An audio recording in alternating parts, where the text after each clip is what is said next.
Things off with our nope, that's the wrong screen. Want to kick things off with our daily recap here, of course. So let me turn off the music here real quickly. There we go.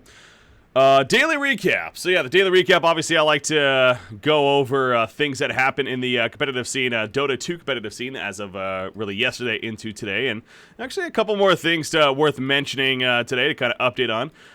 We'll start, we'll start with this one. We'll start with the WESG. WESG actually kicking off this week, well, tomorrow. And actually, well, technically tomorrow for them, actually tonight. I mean, it literally kicks off. I think the first match is set to happen in about 10 hours from now, if I'm not mistaken. So, late at night here on the East Coast. But it's set to happen here, in the very, very near future. Is the WESG. Now, the WESG obviously is a very unique event. For those that may not know, WESG is actually the World Electronic Sports Games. It's essentially an attempt at doing a somewhat Olympic-style format for Dota 2 and for other esports titles. I believe at least Counter-Strike's going to be there, if I'm not mistaken, amongst maybe a couple others. But anyways, the point is, it's this Olympic-style format. Now, they're not the first ones to do this. Obviously, this is something that's been around for a bit. It's been attempted many times before, and ultimately, it always goes like so-so, I feel. But this one it's a legit prize pool, man. I mean, we're talking about $1.5 million prize pool on the line here for this Dota 2 tournament. And there's a couple things I want to address on this tournament real quickly here. First off, where the hell has this tournament been? Am I the only one that's kind of been out of the loop with this event? I feel like the marketing for this event has been very, very weak, frankly. For being a $1.5 million tournament with a unique format where it's representing countries and everything like that, I do remember qualifiers. I remember the European region qualifiers taking place some time ago. But outside of that, I mean, there really has been no... And I literally was reminded yesterday that this was happening. I was like, oh, that's right. People are going to China. I saw on my Twitter feed that some talent's like going out to China. I'm like thinking to myself, wait, what tournament? Oh, holy shit, the WESG is this weekend. And I was looking a little bit more into it, and lo and behold, a $1.5 million prize pool. I mean, it's insane how big of a tournament this truly is, yet at the same time, how not, because of the lack of exposure, in my opinion. But it is what it is. It's happening. Now, I do know there's a couple things worth mentioning. So, first off, again, how the format works, literally all the teams, they're represented by a specific country. Now, you do got a couple of teams that's kind of interesting. I don't know how this works, So we got the Middle Eastern, the Middle East and Africa region. You got this Abashamala team. Apparently 4 of the 5 players from Jordan, yet one of them's actually from the UK, being Bisa over here. Like, I don't know how that happens. I don't know if he has dual citizenship or something like that, or if there's something going on there, but... or maybe they needed a ringer last minute. I have no clue what the case is there, frankly. But you got a couple teams where you have the occasional different flag than the other. So I find that a little curious. I really don't know enough, though, again, about this event to speak for, what the actual rules are on it. But point is, the idea is that ultimately the team is supposed to be representing a specific country.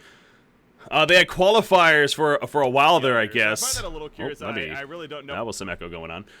They had qualifiers for the last something 3 months ago. I remember seeing the European qualifiers, and yeah. So you look at the different regions. It's kind of fun, seeing which teams from which region, and you got teams like Alliance, for example, an actual team. No doubt Alliance has to be one of the favorites, by the way. I mean, there's no question, right? Like, you look at this tournament right here, Alliance, no doubt a team that you would expect to do very, very well. You have Cloud9, the former Imperial team, the former Danish Bears team, now known as Cloud9. So they, too, are an actual team. They actually won the European and CIS region. I remember that. Yeah, that's really what put Imperial on the map initially, but again, now known as Cloud9 here, of course. You got Horde, of course. So, I'm looking at the European region. There's actually a lot of these European teams that happen to all be from the same country, and, thus have the advantage as a result. Now, there are teams like this team, like the Ukraine team. You got players from all these different teams. You got Resolution from DC. You got a couple of Navi players, Denny General, and always Fluffy. I think, what is his name? Always Want to Fly. That's what it is. Always Want to Fly in art style. From I don't even think they're on teams right now is the case, but they're all representing Team Ukraine right here. So it's kind of a fun mix to see. in terms of these teams and who's representing which, coming from a mix of other teams. Now, the thing with the format of these events, so whenever you have a team like this Ukraine team, for example, how much they practice, I mean, I don't know for sure, but again, with this format in the past, they've done this for many different games. I've been involved, in fact, in some of these similar formats here, being this whole kind of representing from a country. It feels like the players, they have trouble, playing together as far as practicing, as far as scrimmaging and everything, and getting a lot of the time it's kind of taken as, it's a joke event of sorts. It's not a joke necessarily, but it's an exhibition. It's a fun event. But again, now that we have a $1.5 million prize pool, all of a sudden that kind of changes things, right? Like, I would hope that this Team Ukraine right here, like, they've at least been practicing and scrimmaging a little bit, but then at the same time, that takes away from their own team's practice. So it's like balancing that fine line, right? But I guess in traditional sports, it's kind of the same thing. Whenever these world events happen, such as, soccer, for example, being the world sport, you got like the World Cup, you got the Olympics that come up.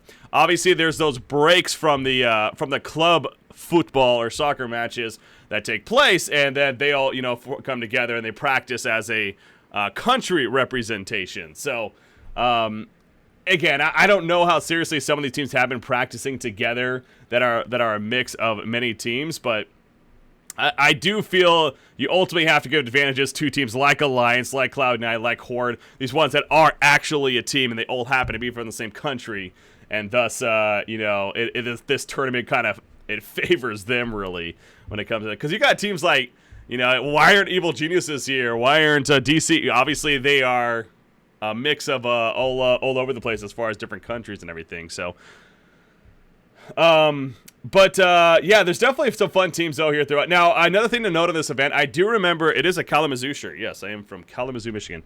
Anyways, the American region, actually, I remember there was some drama with the American region where it's due to the strikes and problems with the Brazilian embassies. Yeah, so there was a couple of teams that were supposed to go to the qualifiers, including teams like Team NP, Team Freedom, Boba +4. I don't know what that team is exactly going to be, but, it's supposed to be some of these North American teams that were going to go, but there was some issue with the government, with Brazil and their embassies at the time, and none of those teams ended up going as a result. So the American qualifiers ended up being a lot weaker than they should have been, and it kind of sucks, in the end. But at the same time, we got solid teams that are coming out of it. Obviously, you got Infamous and SG Esports are the two big ones, no doubt. These other two, I'm not expecting anything, but it's an opportunity for these players that, maybe wouldn't have expected to get such a chance to travel across the world and compete in such events. So, from that perspective, it's kind of cool that they're getting this chance. You would go, yeah, wow, they went 6 teams from America. That's wow. So, and none of them happen to be from North America simply because of those issues that took place. So that does kind of suck. That takes away a little bit, in my opinion. But again, it is what it is, and life moves on. So you had all these regions and these qualifiers, and these are the teams that eventually came from it. Now, so we look at the group stages right here. Again, this starts later tonight. I know I'm kind of drawing out on this daily recap here with this, but this is kind of a fun tournament I feel like to talk about. It's different. I was kind of glancing through the groups here, and what I wanted to do is kind of pick the top. It looks like the top 3 advance on. If I'm not mistaken, yeah, the top team gets a bye, and then the next 2, they advance on to the playoff stage, where the bottom 3 get out. So let's go through each group real quickly and see who we would choose. Group A, I think, wow, this is a weak group. Wow. Horde is the clear-cut victor here. There's no way Horde doesn't get first place, right? Like, you got a couple of South American teams, which they were the lesser experienced South American teams. MVP Revolution, I don't really know too much about the guys. They're from Kyrgyzstan. I don't even know how to pronounce that.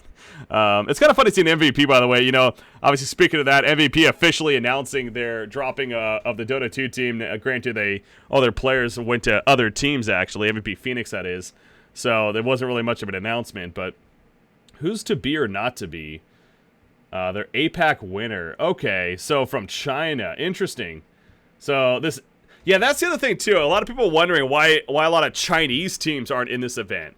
There's only 2 straight Chinese teams from minors. Yeah, you got a China winner here, Dubao Young, which is like a tier 2, tier 3 Chinese team from my understanding. And then Max Y, another case there. I don't think they're anyone too relevant. Yeah, they don't even have a Wikipedia page. Holy crap. So and then you got To Be or Not To Be, as we just mentioned there. Do they have even okay? They have a Wikipedia. They've made a little bit of money. All right, they've done a little bit of things here. Interesting. Point is, though, it's not the best representation from some of these regions, but again, they had to run the qualifiers, and whatever issues came up, had to deal with them, roll with the punches. This is what we got. So, if I had to guess, I would guess Horde number 1, To Be or Not To Be, probably a team that also qualifies.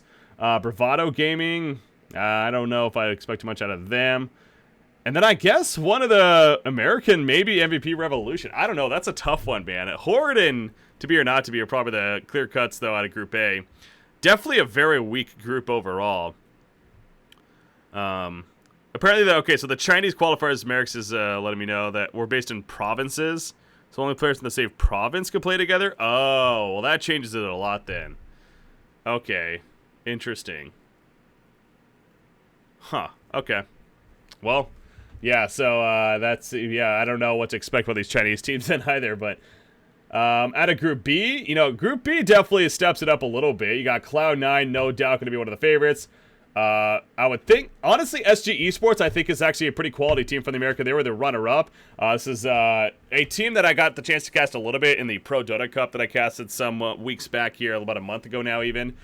They actually were somewhat impressive, so I would definitely give it to them. So Cloud9, SG Esports, and then Fantastic 5 would probably be my third team there.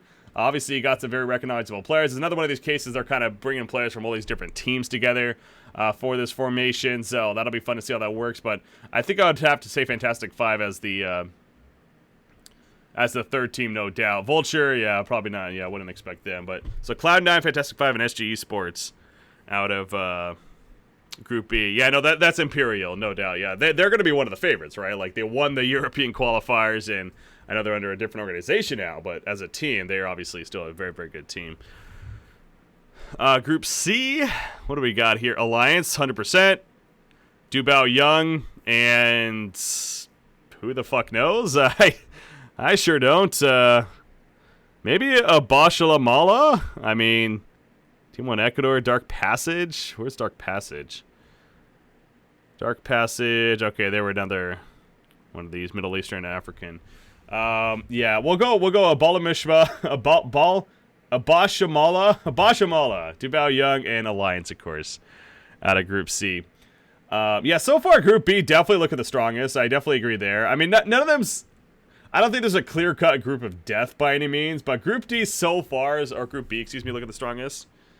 And then we have Group D, Infamous, 100%. They're actually a very legit South American team. I think they maybe even are going to surprise some people. I wouldn't be surprised if they get number 1. Now, Ukraine, I know they're kind of a makeup of different players, but obviously they're also a very strong team. So with plenty of experience, I'd have to figure Ukraine's also going to be. So you got Infamous and Ukraine. And it's actually pretty tough between a couple others. I would figure Comanche and TNC Pro Team are both teams that are definitely worthy. Signature Trust. So, what happened here? Because I could have sworn Signature Trust initially, yeah, they're from Thailand. So there was a team that was announced recently of actually Han players, some Thailand Han players, Punk Pang and crew, joining Signature Trust. Now, I'm looking at Signature Trust, and apparently it's a different roster here, so I guess maybe just another team that they qualified with. But I have heard that this team could potentially be okay as well. So, honestly, now that I'm really looking at it, Group D probably would have to be labeled as the tough group. Again, I'm staying away from the group of death. I don't think that there's a really like, oh my god, every single team has a chance in that group. But Group D is probably going to be the toughest group, no doubt. For this event right here. So, yeah, we'll see how that turns out here. And yeah, by the time my podcast rolls around, I guess this event should be over, right? So we'll get a look at some results there.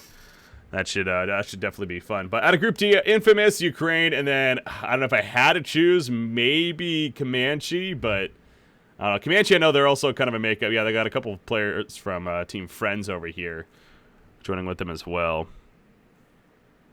All right, well, so there you go. Those are the picks, and then obviously the playoffs going on from there. Again, this is set to take place later on tonight. I believe in about 10 hours. Yeah, just under 10 hours now, 9.5 hours. BVD versus Dowcom to kick it all off. All right, anyways, enough about that. We got another event to talk about. This one, arguably a little bit more anticipated and exciting, no doubt. The qualifiers for the Dota 2 Asian Champions, the Chinese qualifiers. This was announced a couple of days ago that this is going to be happening here and everything. Oh, by the way, yeah, the prize pool for that. Let me look at that real quickly. Wow. Yeah, they really... Wow, they are harsh. I don't know, at the same time, it's like... If you're going to be a 21st through 24th team in a mediocre event, I don't think you deserve prize pool. Like, so actually, now that I'm thinking about it, I think this format's fine. I think it's maybe a little crazy top-heavy, and they could have spread it out a little more, maybe to the 9th, 12th, arguably the 13th, 16th even.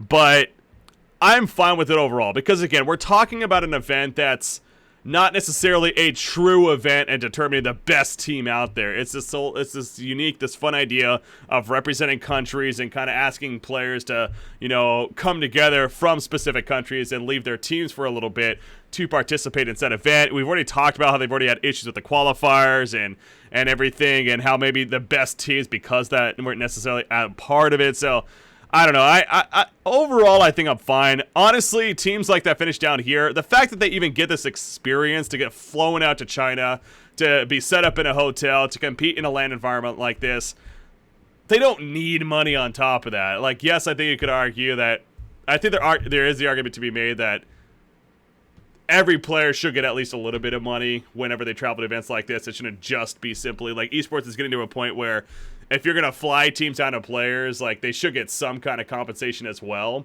because it's almost like work for them, that they're putting on a show for you guys. But that's a fine line, though. It's a fine line. Again, with this event, I'm a little more okay than I would be something like with a Boston Major, for example, or, you know, the TI, obviously, and things like that. So, but yeah, that is interesting, kind of seeing the breakdown there. Anyways, yeah, 800,000 for first place. Jeez, that's so insane, man.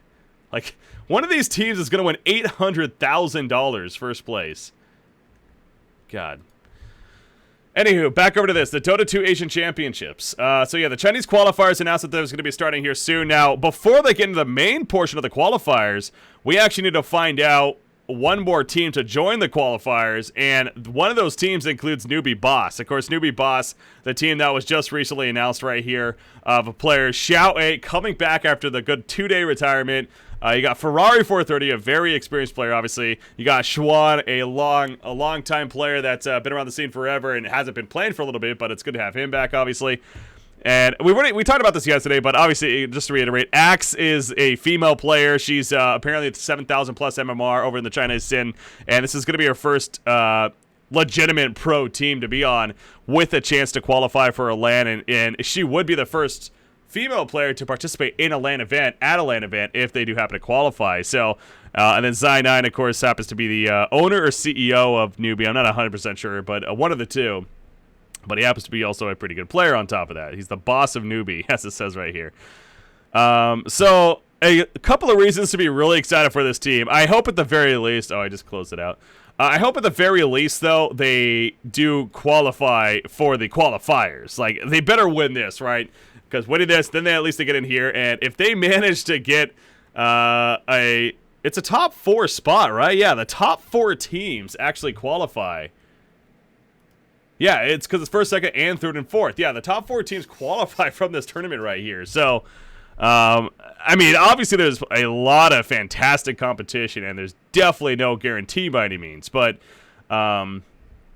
it would be a lot of fun to see a team like Newbie Boss at the eventual LAN. But they have quite the gauntlet to get through, understandably, as always is with the Chinese region. But again, this takes place shortly, if I'm not mistaken. It starts...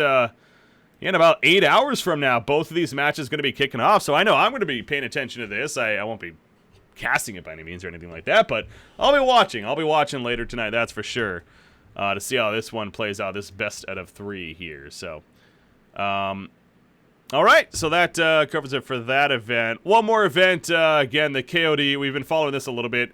The KOD League, just kind of updates here. There's more matches today. As far as who's doing what. Team Freedom, a little surprising to see them 1-2-0. They split the series against N, and they split against Wheel, actually, as well. So, Freedom kind of slipping a little bit. The new FDL team, they dropped their first match. Who did they drop it against? They did not play? It looks like they might have forfeited their first match. Okay, interesting. And then you got Group B. Doo-Wop, understandably, is on top there. Team Red, another team that I expect to do fairly decent, but obviously they qualified for these for this main event. Here, they are 1-0-1. So yeah, we'll keep an eye on this event, though, and see how it continues to play out here. Other than that, that pretty much covers it, though. So yeah, this was quite a little bit of a longer daily recap. Wasn't expecting it to be that long, guys. Sorry about that. Got a little caught up talking about the WESG, kind of previewing that. A little mini preview there of the WESG. What does it stand for again? The World Electronic Sports Games. There you go. But it is going to be kind of curious to see, again, how that tournament works and how it plays out. And knowing that one of those teams, again, is going to earn $800,000, even second, what was it, $400,000. I mean, there's a lot of money on the line, $1.5 million between the top 8 teams that are there. That's pretty insane. That's pretty insane. All right. So that's the daily recap, guys. Hopefully you enjoyed that on January 11th, 2017. Thanks for tuning in. And also, be sure to support me. There's many ways to support me if you would like, whether it's just subscribe to the channel or even simply following. I also do. There's actually a link that was just posted in my chat here, but if you don't know what I'm talking about, for those that are maybe watching this on YouTube, I'm partnering with the site pugna.com, pvgna.com. I have a referral link. If you go to my Twitch channel, you can click on the button at the bottom of the channel there, and if you sign up, if you do choose to sign up on their site through that referral link, it actually helps support me as well. So, you know, it's definitely another way that you could support me if you would like. It's a great educational site for Dota 2, and so if you're looking to learn more about the Dota 2, then that could be a way to help you out as well. Win-win for everybody. Or you could also just watch my stream and learn how to be an awesome player that way. No, don't do that. No, don't. I'm not a teacher. I'm not a teacher when it comes to playing Dota 2. Anyways, guys, all right, so let's go ahead and switch things here. Let's get some music back on. All right, let's play some Dotes. Let's try to continue the momentum, the 6-game winning streak. And I gotta play my Crystal Maiden today. We're going Crystal Maiden, boys. Gotta have fun with my new skin.